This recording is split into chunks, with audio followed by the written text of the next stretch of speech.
one of the questions, let's go down here.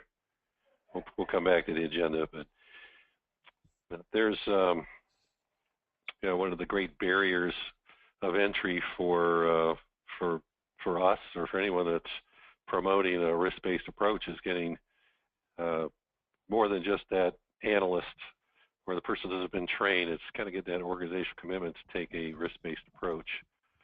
And so, Chad, you studied that survey that Tripwire did along with Poneman, and they're trying to determine, even those that say they have an organizational commitment, how does that work out in practice? What's your commentary on that? What you say versus what you do? Yeah, it tends to be more optimistic, what people say they do or the commitment they have versus at least what I see as being when the rubber hits the road, how rigorous they are in practicing it, and more importantly, how often decisions and actions are being taken based on the risk assessments or risk analysis they're performing. And Jack, you've obviously had to get organizational commitment to a risk-based approach in the organizations you were CISO. What's a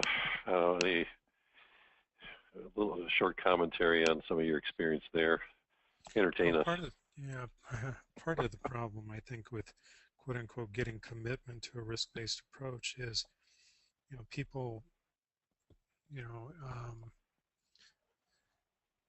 think they understand what they mean when they say that, but then when you get into the nitty-gritty of talking about it, what they have in mind may be, their idea of a quote-unquote risk-based approach is so superficially thought through that there's either lack of clarity or lack of agreement on what the term means, and then when you get into trying to get things done based on risk as we define it, you then run into inertia and headwinds from people who view the world through a different lens. So I think that contributes to the challenges in really implementing effectively a risk-based approach. You've got to overcome those definitional hurdles first.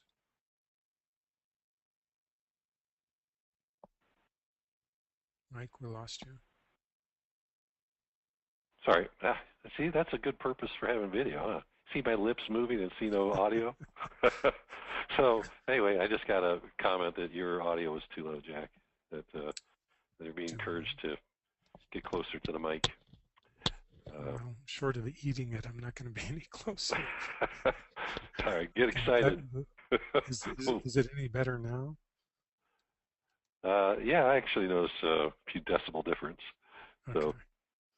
So let's, just to let everybody know who's been joining on here as we've been chatting, we're just doing a little pre-kickoff chatter and covering the registration survey results. And it's somewhat of a journey here. You get that commitment to risk-based security management. And then one of the things that's, I know it's been advocated by Chad and others, is that it's good to adopt a risk framework. And that's not necessarily always the case, that you need the risk framework to go down this risk-based approach. But you definitely don't want a framework. You definitely want a framework.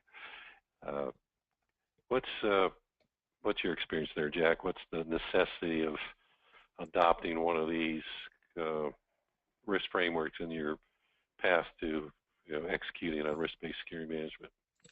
Right. Well, if you look at something like what I think of as sort of the checklist frameworks, the ISOs and NISTs and risk IT COVIDs of the world, those provide really good guidance of and descriptions of the kinds of things an organization should have in place if they're being smart about managing risk.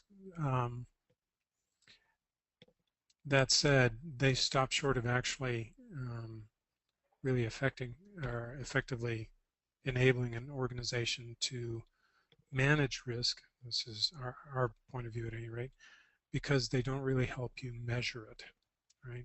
Again, that old cliche, you can't manage effectively what you can't measure. And so, they tell you they describe all the things you should have in place, change management and policies and this and that and the other. But then what if you don't have those in place, or if they're in place and only partially working? How do you gauge the effect of that? Well, and its relevance. You can't until you actually measure it in terms of loss exposure. So, and none of those do a very good job of that. So it's really two sides of the coin. You can have these checklist frameworks and they're very effective at what they do, but you have to have an ability to measure the effect of or the significance of gaps or mitigation measures and those sorts of things to really, I think, close the loop and leverage everything effectively. So those, when you ask these questions, of course, you never can't provide enough context in these questions, but someone says they have an organizational commitment to risk-based security management, and maybe an organizational commitment to adopt one of these frameworks and to deploy the dreaded GRC platform. The dreaded GRC platform. Yeah. Yes. Yeah. So in this group, of course, we have a certain target audience here. So many of our audience is engaged in larger organizations for sure, and trying to go down this risk path. But you see, it's only 75% are in some phase of evaluating, choosing and deploying and optimizing the system. That's pretty telling. Mm-hmm. Well, yeah, I think eventually it'll be sort of, if you don't have a GRC-like tool or solution in place, you're not putting forth, you don't have table stakes out, right? So the key then is to be able to use them effectively, and that's something, at least in my experience with organizations and GRC products, the products have their limitations, and certainly there's room for refinement in every product I've seen, but perhaps the biggest problem I see with GRC tools and solutions is, again, I'm going to beat this drum over and over again, definitional, and people are misusing or underutilizing the GRC product because they, for example, in the risk register, will put things in there that don't belong. I have a whole magazine article I'm writing on this, so I don't want to get into it in detail here, but certainly if people are interested in the article, let me know, and we can provide that to them before it goes out to print in a magazine. And essentially it describes 5 ways in which organizations, 5 mistakes organizations are making that limit the value of their GRC product. So it might be something people. Yeah, maybe we got a group that's in the evaluation phase, so it might be good for them to hear that opinion prior to a selection. Yeah. Yeah. Well, for those of you who have been logged on, you've heard us talking. We're just doing a little, pre-event kickoff discussion about the registration survey questions that you answered. Those slides will be made available for download if you didn't get a chance to see those. So we would like to officially all welcome you to the FAIR Community of Interest on 11/12/13. I get kind of jazzed about that date. So thanks for choosing to invest your time with us today. We're going to have various opportunities for you to interact with Jack and Chad, as well as provide some feedback on some polls and surveys. So we hope to have a highly valuable session for you today. Some of you are already getting familiar with our Q&A tab, so feel free to use that, and we will interact. So we'll, whoever's not speaking will be monitoring the question tab, and we'll slip your questions in as we go. And then we'll have like the open forum Q&A, so any questions that may not pertain to the topic at hand we'll field at the end as well. I've also given you all the ability to see who's here. So if you want to have a little back channel chats, feel free to say hello to your friends that are attending here today as well. So with that intro, the only other thing I'll mention is you have control over your user experience here. Upper left-hand corner, you can go full screen, zoom in, what have you. And if we're missing the mark at anything, set us straight. So we want to have the interaction today. So we will kick off with Mr. Chad Weinman after I give you the controls here, Chad.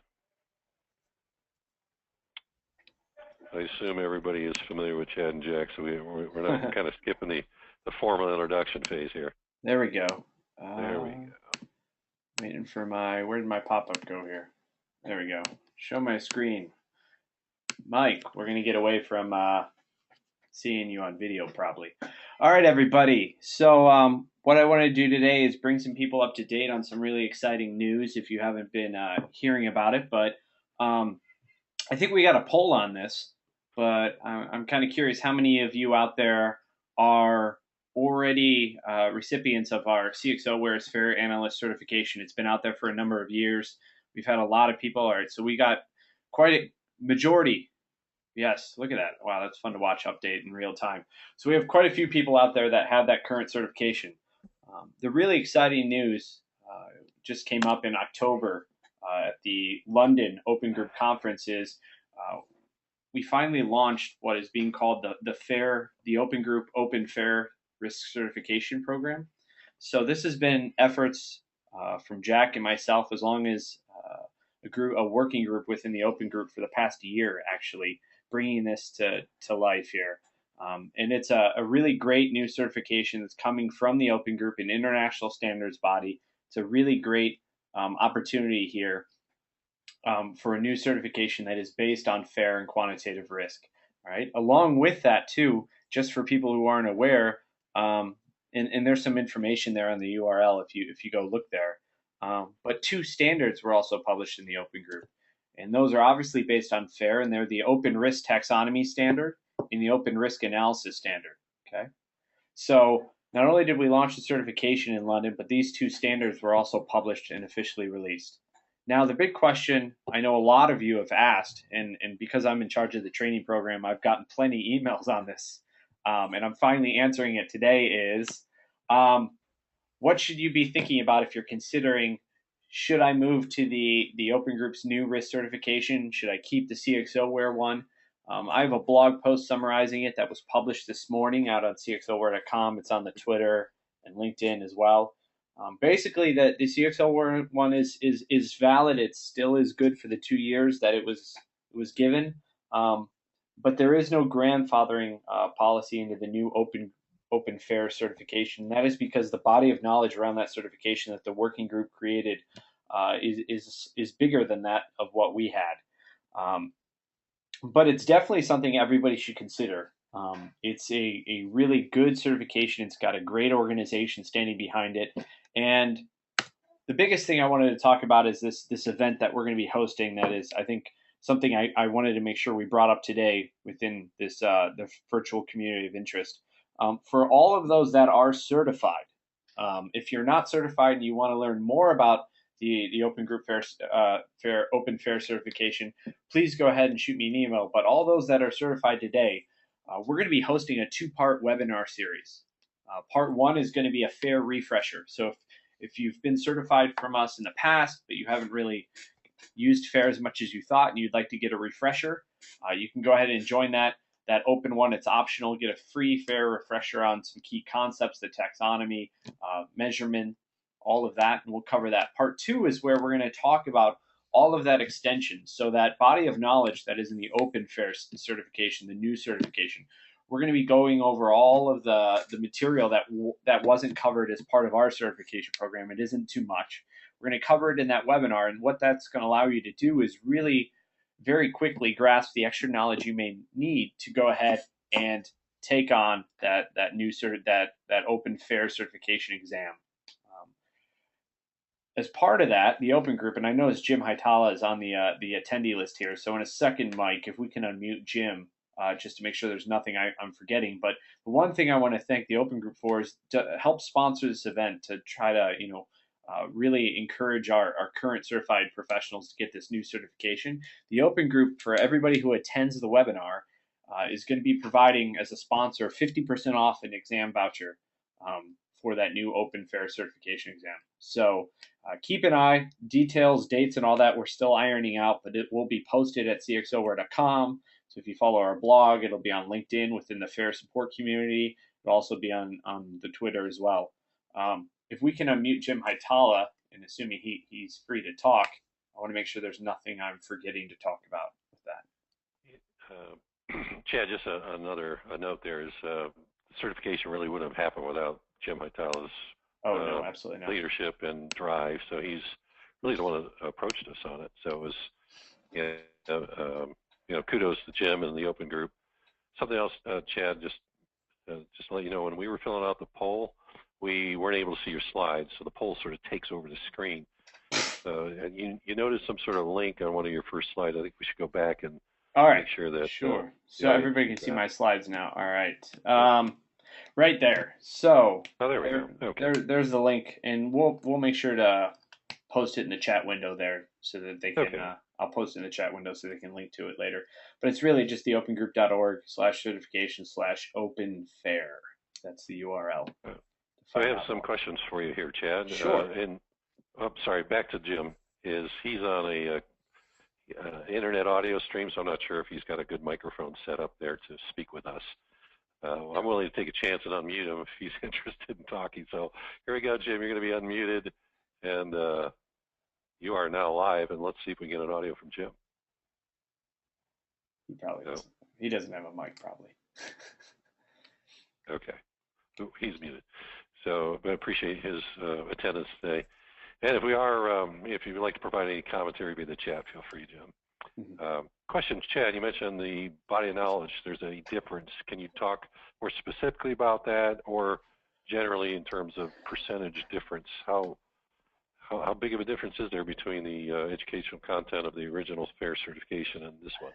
I would believe anybody who's recently gone through the training, especially the live course with Jack or myself, but anybody who's probably done the online training within the last 2 years, you're looking at about, that extra webinar will probably go an hour, maybe two. There's really not that much more content. Percentage-wise, I don't think I can give a calibrated estimate, but I know when I was updating our training material slides, I was thinking about 10 additional slides worth of content to discuss and go over. That was about all we needed to add. So there wasn't a ton of new content, but it definitely is. It covers some bigger topics. One example is really doing a more formal look at how controls, things we put in place to manage risk, how they relate to the FAIR taxonomy. That's one part that is in that open body of knowledge, and something that we're definitely going to discuss in detail. And in training, that was something I believe a lot of times we touch on, but we don't formally go into it quite as much, and that's something we definitely focus more on. A question on another slide, you had 2 documents noted that the certification covers. Okay, so conceivably, could someone read these 2 documents and then sit for the certification exam? They could, absolutely. I mean, you could absolutely read the taxonomy standard, study it, learn the concepts there. You could also read the risk analysis standard, and you could definitely sit for the exam. Absolutely. It may be a little more difficult because you will be studying those materials as a way of learning those concepts, but not applying them. And I know just personally for myself, to learn something, I need to one, read it or listen to it, but then apply it. And that's when it really sinks in. And so without going through any kind of a training program, that would be, at least for me personally, a very challenging thing probably to accomplish. But absolutely, you could go download those 2 standards and study them. We got a note from Jim. He said, the one thing I'd like to add is that the Open FAIR certification is tied to the version of the standard. Mm-hmm. It doesn't expire in a fixed time frame. Correct. So as we reviewed the standards, we'd bring a new certification. It would be a new version of the certification. So, and the standards, by the way, do not change. It's not going to be an annual update to those standards. But FAIR has been around for, Jack, I think about 12 years, and there has been evolution over that time.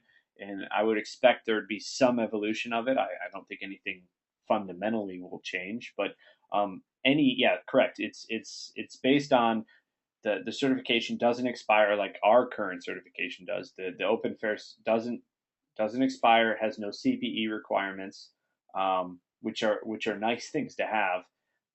But if a new version of the taxonomy or standards are published, there'll be a new version of that certification that will be available. Well, you just brought up another good point, Chad, is that our certification does expire. In fact, I got a certificate that expired. I'm no longer FAIR certified. So tell us about that. What is CXOWARE going to run its own, continue to run its own certification, or are we going to give people an opportunity to renew their old one? First, we'll have to talk, you and me personally, about your certification status. I don't know if you're really qualified to be hosting this webinar after that.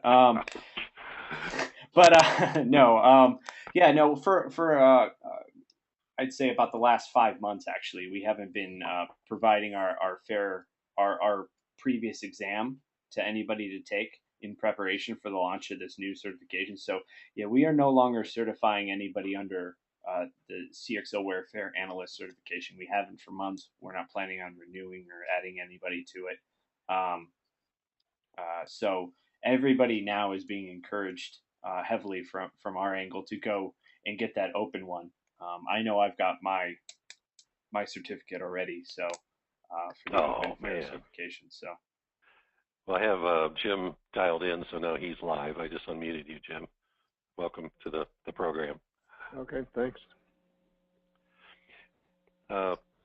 Any additional color you want to add to our discussion, Jim? No, I don't think so. I think Chad covered it fairly well. We're certainly excited about the new certification program, and we're eager for folks who've already been through training to take the supplemental webcast that I think Chad had talked about, and to go through the certification. Very good. Any other questions at all? For those that actually took the certification exam and didn't get a certificate, we'll have those people contact Chad directly, and he can research your testing scores and make sure you get a copy. Absolutely. Okay. Be happy to. And so again, just to reiterate what our desire is, that anybody did get FAIR certified, we'd like you to, we're going to give you the opportunity to gain the FAIR open certification. You're going to be able to do it at half price, and Chad's going to provide a tutorial, a two-part webinar series, part 1, part 2. Any time frame estimate when you're going to get that done, Chad? Yeah, it'll be probably, oh yes, it'll definitely be this year. It'll be probably towards the end of November, depending on the holidays, worst case, early December. But it's already in plan, just ironing out the dates. Great. Okay, so we'll make sure you all of you got an invitation to this. We get an invitation to attend those, and so I'd love to have you participate. Is that a wrap, Chad? Is there anything else you want to mention before we go on? That's all I got. Okay. So we're in part 1 of today's agenda, which was covering the certification, the difference between the two, and now we're going to move on to Mr. Jack Jones. I'm going to make you presenter, and we're going to discuss how to achieve quantitative risk management nirvana. So Jack's quest, lifelong quest. Okay. So to date, FAIR is really focused on helping organizations answer these two questions, right? The measuring risk angle, if you will. How much loss exposure do we have, and how much will we have if, and that can be if we improve things or if things change in a negative fashion, right? But essentially providing that loss exposure view for organizations.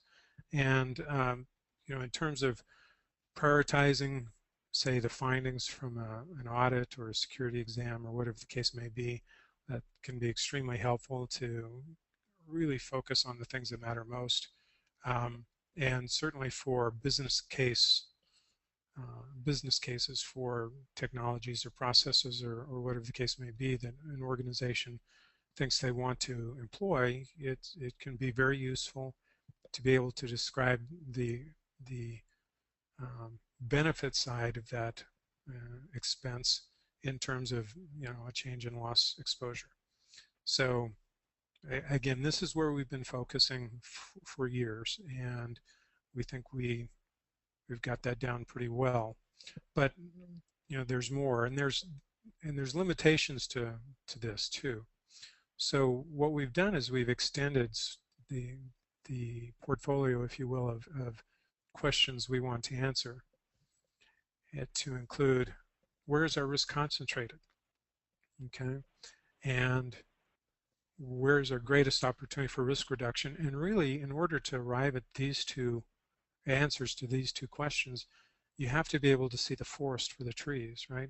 Up until now, we really focused on trees, you know, those individual risk scenarios that, you know, we're faced with, the audit finding or the particular concern we have related to, I don't know, let's say malware, right, and such. But in order to really see the bigger picture, we have to approach the problem just a little bit differently and expand the scope, if you will.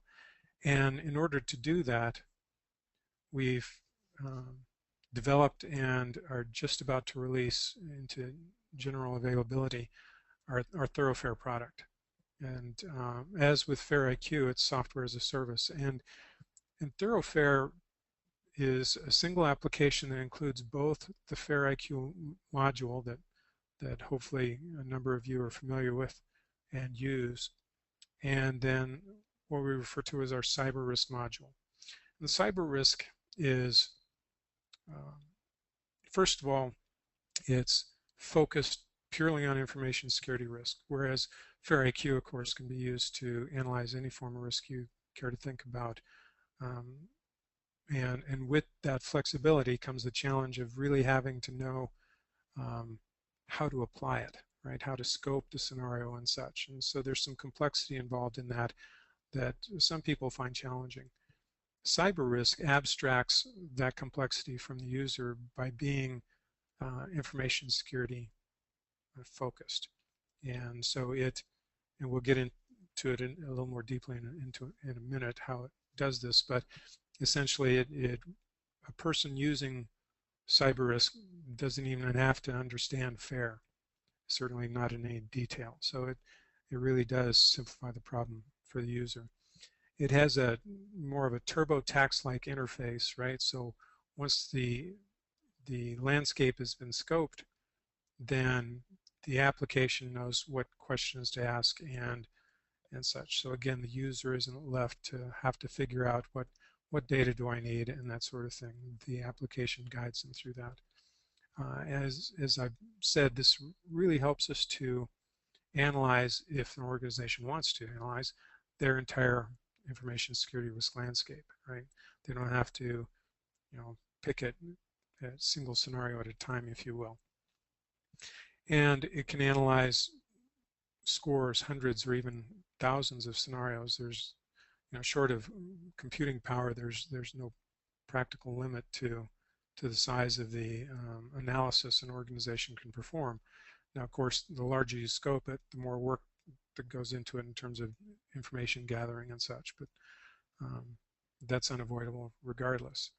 And then the last thing it does is it leverages sensitivity analysis, and I'll talk more about that as we go along.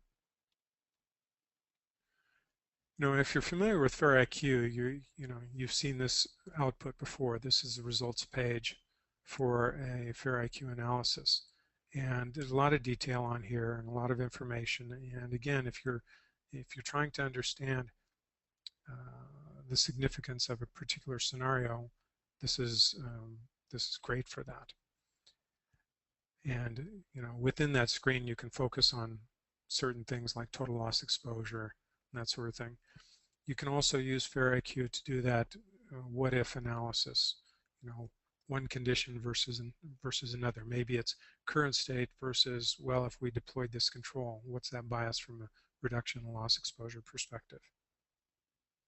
And you can, of course, represent that graphically or in tables and such. You can also do comparison across scenarios. So what we see here is 6 different scenarios represented as box and whisker charts. Of course, the top line is maximum loss exposure, bottom line is minimum, and the box represents the 10th and 90th percentiles, and then the line in the middle of the box is the average. But you can see that with something like this, it makes comparison across a set of scenarios much easier, right? So again, what that speaks to is prioritization. Or you could, these different box and whiskers here could represent the same scenario, but with different controls in place, right? So very, very useful in making these more discrete and focused comparisons and prioritizations and such. But cyber risk is a bigger animal, and some of you may have heard me refer to it as the beast in the past when it was a spreadsheet prototype application. The beast was a very apropos name for it because it was huge from a spreadsheet perspective. Thank God we're not using a spreadsheet for this now. But essentially how the application architecture works is the user chooses what threat communities they want or they believe to be relevant to their risk landscape. They identify which assets they want to include in the analysis, and this might be Unix servers and internet-facing applications and firewalls and mainframe or these sorts of things, sort of the technology-focused asset description. It can also include business process, so maybe it's credit card transactions as the asset category, and then within that it may have the specific systems and applications that support that business process. So you can slice and dice your world a couple different ways there, whatever suits your needs most effectively. And then, of course, it has loss tables, which are essentially predefined ranges of losses for different types of scenarios and sizes of scenarios. And all of that is predefined, and at least as a default, an organization can go in and tweak and adjust those loss tables to fit their view of reality and such in their specific circumstances. But once the threats and assets and loss tables are set up, then the application goes through and, using that information, identifies the relevant scenarios. And again, the great thing about that is it means the user doesn't have to go through and figure out specifically which scenario is relevant. And then based on that, on those scenarios, it develops the questions it needs answered in order to do the analysis. And of course, many of those questions are controls related. And then it all puts that into the analysis engine and begins to spit out results. So, for example, an aggregate annualized loss exposure across, a portfolio of scenarios. And you see here it has the minimum, maximum, 10th and 90th percentiles in the average. All right, so for that kind of big picture view of, okay, across all these scenarios, what's it all mean in total? And then it begins to break it down and tries to answer those questions, right, that I mentioned up front. Where is our risk concentrated? Well, in this case, it's concentrated in internet web applications, right? So where do we want to focus our efforts, right?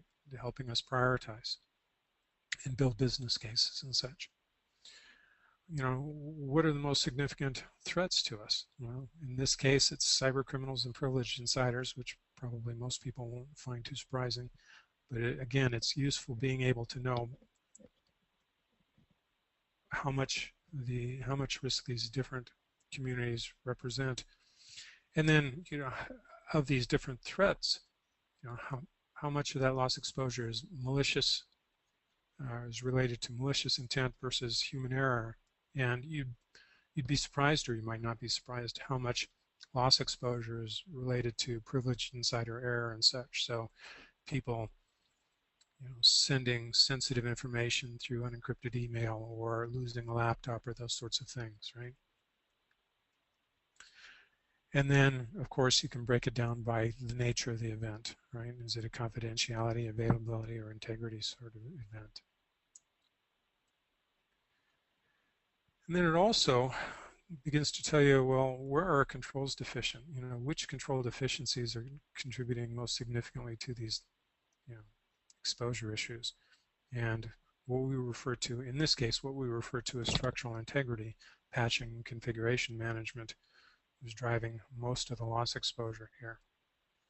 All right, so again, what you see here is information that really helps us to focus, because, you know, when we're faced with the can of worms that is information security, it can be really hard to focus. You know, at least in my experience as a CISO, you know, you're getting bombarded from all sides, and it can be hard to stay on track and to really understand what your most significant concerns are.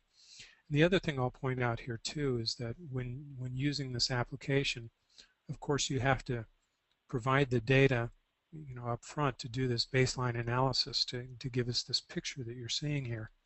But once you've painted that picture, once you've provided that initial set of data and painted this picture, then it's simply a matter of, as your world changes, updating the data and the relevant variables, right? You don't have to do the whole analysis over again. You can simply make an iteration of the previous analysis and say, okay, you know, we've deployed this new technology or this new control, or we, you know, did a merger and acquisition with some other company, and so our landscape has changed in some fashion.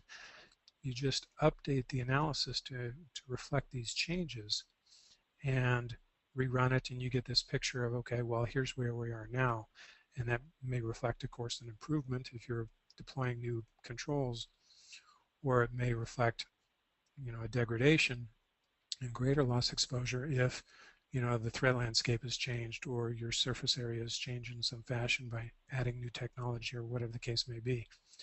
But again, you get this picture of, here's the change and here's why it occurred and here's how significant it was, right? And then you can also see, again, specifically where you have the best opportunity for reducing loss exposure, right? And at least in using this in prototype and test cases, proof of concept cases, you know, what I've seen is, you know, the opportunities for loss reduction by changing controls and such tend to have a huge concentration of key opportunities, and then after that the return on your effort falls off quite a bit. So again, it's just a great opportunity for being able to focus. And then the sensitivity analysis that I mentioned earlier. So if you run this application now and get this baseline of view of, all right, here's where we are today, here's kind of where our risk is concentrated and what our best opportunities are for reducing that risk today are. Okay, very useful, but the world around us is not static. So the sensitivity analysis goes through and changes one variable at a time, reruns the entire analysis, and records the difference that change represented.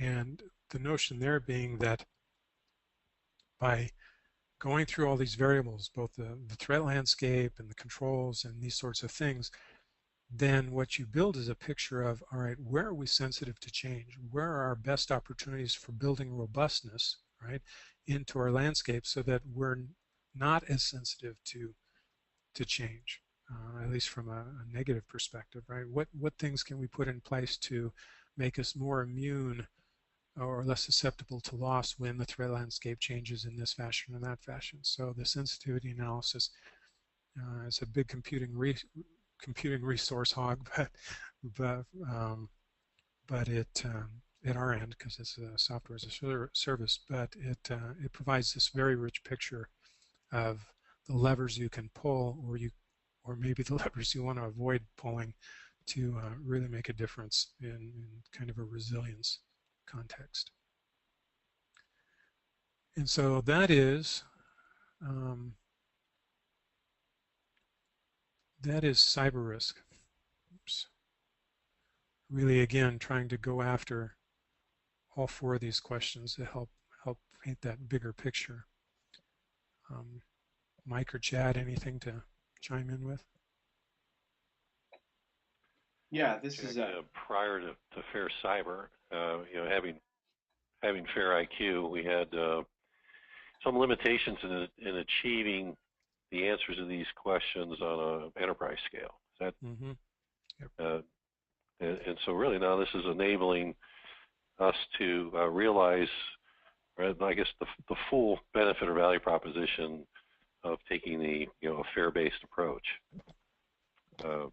What I like to do is, while we're fielding questions from the audience here, I would like to ask the audience to look at some of these tangible business benefits that will result from using FAIR Cyber, possibly in FAIR IQ in some of these cases here. But which of this is marketing information coming back, and I'll share this with you all when you respond. But be very interested in knowing which of these kind of pushes your buttons. Which one do you think is going to be the most well received?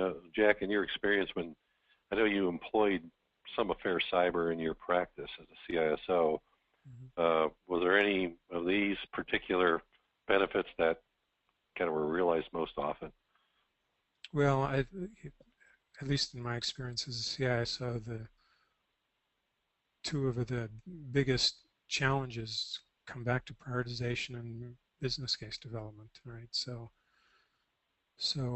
whenever we have to go beg for money, and you can only go to that well so often with a red, yellow, green chart, executive management begins to want to know, well, what am I getting for what I'm spending? And again, a big what-if engine like this can really help answer those questions. For example, you could, if management was proposing to cut some security funding of some sort, you could go in and model, a reduction in this control or that control, and the effect that would have. So again, it's helping those people make better informed decisions, which I think many times, or most of the time, is in our favor, so to speak, in terms of more appropriate funding. Now, I suppose in rare circumstances there will be cases where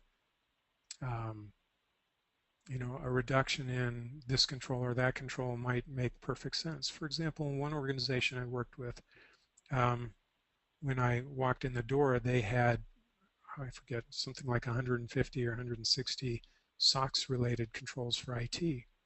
And as I went through those controls and really began examining them, it became clear to me that there's a lot of wasted effort there. I mean, really, the organization was not getting bang for its buck. And so we cut them by half. And, wow. And executive management was thrilled. I mean, talk about gaining, some brownie points and credibility. Being able to make a rational business case for reducing controls. Yeah, that went over big time. So, yeah, there's a lot of opportunities for doing that. One of the other things too, I should mention, or maybe it can wait until after you talk about the poll, but I don't want to forget about our roadmap, Mike. So roadmap. Oh, okay.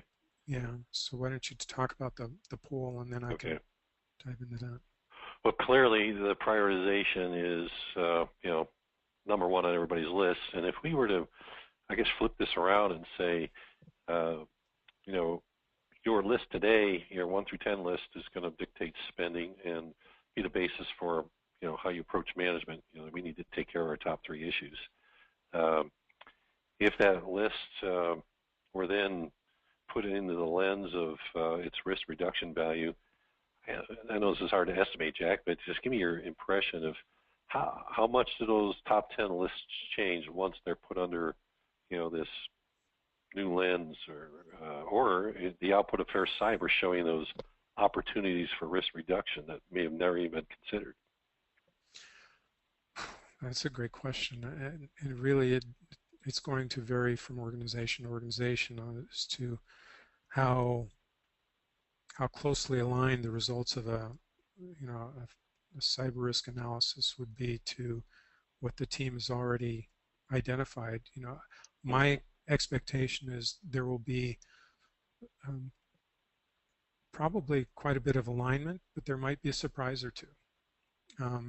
And with the alignment, what cyber risk does is it provides additional validation and a way to maybe express their recommendations differently than they had, rather than red, yellow, green, or high, medium, low. Again, being able to put dollar signs next to it. But there's sometimes some surprises in there as well. Well, the audience is answering this next poll, which again, I'm trying to classify our benefits. It's the tangible. Here I've avoided a cost. I've saved money. Reduced the number of controls. We've reduced operational costs. We found some obsolete policies that we don't need to enforce anymore, that sort of thing. But the intangibles seem to be just as important in a lot of ways. And I know that's what we'll be seeing here. But if we could talk to the roadmap. So we have, we talked about FAIR IQ, FAIR Cyber being a completely, I guess the spotlight, the floodlight approach. Continue on. What's on the docket for the future? Sure. So both FAIR IQ and cyber risk tend to focus strongly on that loss exposure aspect of it, right? How much loss exposure do we have? Now, cyber risk begins to get into the risk management aspect of the problem when it helps us identify kind of our primary opportunities for loss exposure reduction. But still that bigger, or that other side of the coin, right? Loss exposure, how much risk we have today, that's one side of the coin. The other side of the coin is how did we get here and how do we manage this going forward? Sure. Because how much loss exposure we have today is a lagging indicator of our ability to manage risk in the past. In other words, the decisions we've made in the past and our ability to execute against those decisions got us to where we are. So we've built out models around that aspect of the problem, and are building into, well, what we have in our roadmap is linkages between that and loss exposure, so that you can begin to say, okay, if we improve change management, or if we manage our policies different, or if we improve our education awareness, or whatever the case may be, how does that affect loss exposure, right? Because if I ask the audience today, if I said, okay, if you had to choose between improving change management and improving education awareness, which would you choose and why? I think most people would struggle with that. This will begin to allow us to actually measure the effect of these risk management changes, so that we can, again, focus more intelligently and make the stronger business case and that sort of thing.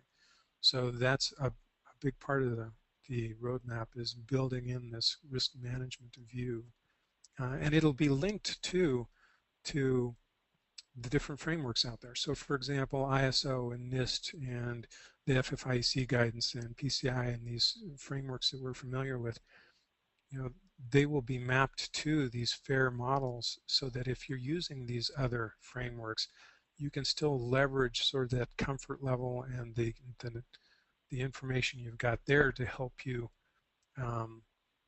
get this different picture, this quantified perspective, if you will. So we're really excited about where this will take us as an industry, and being able to leverage the knowledge and experience that people have with these existing frameworks, and then apply that to what we do. So there's that. Sorry, I thought you had a pause there, but I know maybe a month ago you had a blog post that detailed some of what you were just talking about, so we could reference our audience back to that. Yeah, it talked a little bit about the concepts and such underlying it, and had some illustrations and such, but and that people might think of that as kind of a primer on what we intend to do. A quick comment on the poll. The results are herein. As you think back to, as you applied FAIR and the FAIR IQ and then FAIR Cyber within your own practice, to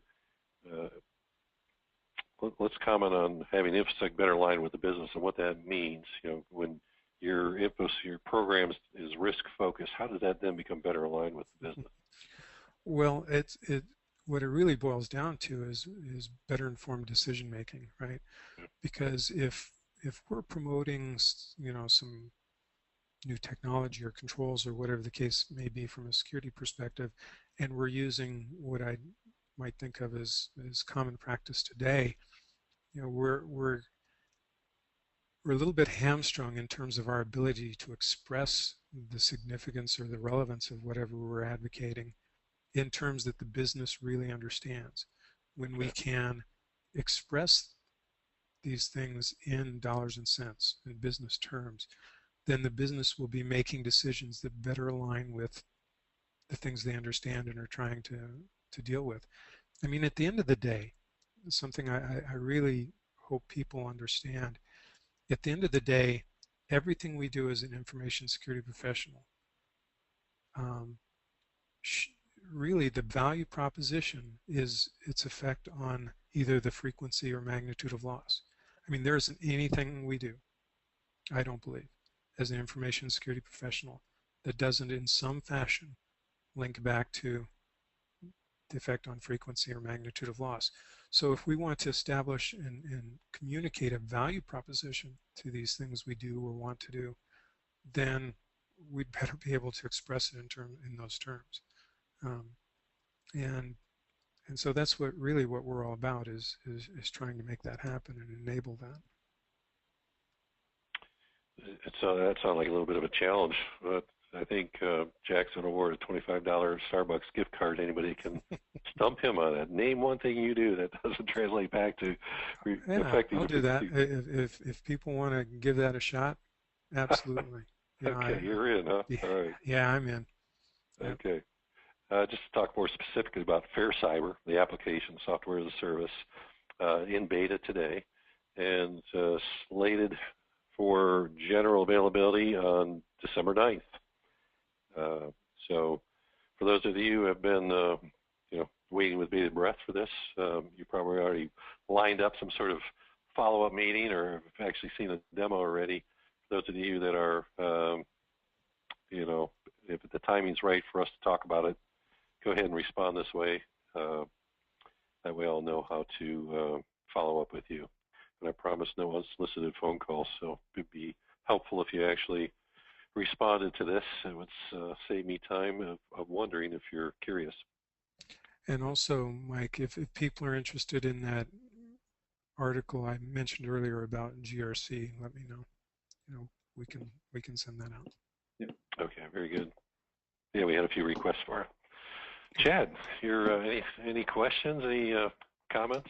No, I mean, I guess what I'd just like to bring up, there's a lot of people out there that are very large fans, advocates for FAIR, and they really understand that core value proposition of information security. So I don't think they're going to challenge Jack for that Starbucks gift card. But I'll be honest, since I'm on the street talking to a lot of people, I know there's always been this struggle with, this sounds really hard to adopt, right? It sounds really hard to do across the scale. And FAIR IQ took a big step towards our first product, really making it far more practical. And there's many organizations today that are continuing to use that product and getting huge value out of it. And many of those are then going to look at FAIR Cyber. And FAIR Cyber, to me, is really, one, doing something that was never possible in FAIR IQ, giving you the complete aggregate picture, running hundreds, if not thousands, of individual analyses, but doing it in a way that is far more guided. You don't even need to be, a FAIR certified analyst to be able to use FAIR Cyber. It really is kind of the TurboTax of quantitative risk analysis. And if people are interested in finding out more about that, but to me, it's a huge step forward in bringing practicality, but yet the value of quantitative risk analysis to the market. So I'm very excited. Very good. Well, any of the questions I saw you answered quite a few questions, Chad. Any that you want to pose to Jack so the audience gets the benefit of the answer? Sure, absolutely. Yeah, a lot of the questions I've been answering them a lot privately and also in public. If there's anything else, also Okay. please feel free to shoot an email to me and Jack. The article, the GRC article, we'll try to follow up. I've written down some names that are interested. Bottom line, everything that is posted in an article, magazine, whatever, will be on CXOWARE.com's blog. It'll also be on the Twitter and within the FAIR support community within LinkedIn, that private group of FAIR analysts. No salesmen allowed. And then some of the other questions were using FAIR outside of information security. Talked about that, how FAIR IQ especially is primed to be used in operational risk, and there's a number of organizations I've worked with that are using FAIR IQ within the broader full operational risk capacity. I'll just say that operational risk, I'm finding out more and more every day, is a very undefined world. In fact, it seems almost surprisingly less defined than information security. So a lot of organizations, what they're defining as operational risk is actually something that's covered in almost entirely in FAIR Cyber. But some of the other forms, FAIR IQ regardless, definitely can allow you to assess basically any form of risk, operational or whatever. So that's about, I think, a good summary of the questions. Thanks, Chad. So just to kind of put a wrap on things here today, we talked about the legacy FAIR certifications will essentially expire. It's a 2-year certification. We're encouraging folks to consider going the FAIR Open certification route, offering it sounds like a one-time opportunity to get the certification at 50% off, although there'll probably be some lifespan on that voucher that you get. Correct. Yep. It'll be. There is an expiration date in that. Basically, this webinar will be the only time we hand out these vouchers, and I think you have about 6 months from when you're issued the voucher to take the exam. So it's a one-time you actually event. have to attend this one-time webinar, which we held sometime in the next 4 weeks. If you can't make it for some reason, then shoot me an email. We'll find a way to take care of it outside of that. But yeah, ideally, you have to attend the webinar to get the voucher. Okay. And of course, if you're in pursuit of CPE credits, it's a great way to accumulate those. Is there, this is my question, is there any CPE credits granted for taking a certification exam and being awarded the certification? I suppose there would be. I don't believe that's a learning. Yeah, not for taking the exam, but for certainly taking the classes, the training, or doing the individual study associated with it. There would be. Yeah. The preparation, yeah. Mm-hmm. Hey, just to I guess pound our chest a little bit. When I ask this question of an audience that is not loaded with FAIR analysts, compliance is about 75% of the answers, and risk reduction, value, cost benefit analysis obviously doesn't exist unless you've got FAIR. So what is a shock in a lot of ways is the recent security incident usually is number 2. Mm-hmm. Yeah. So anyway, I keep asking this question on and on over the last 5 years just so I can trend it. So, well, we're at the top of the hour. Want to respect everyone's time. We'll hang in here for another. We'll hang in another 5-10 minutes if you all want to send in questions. It's an open forum, Q&A. I mean, anything. You got access to Jack and Chad here for another 10 minutes if you like. But we'll officially conclude the content here. I want to thank you for joining, investing the time with us today.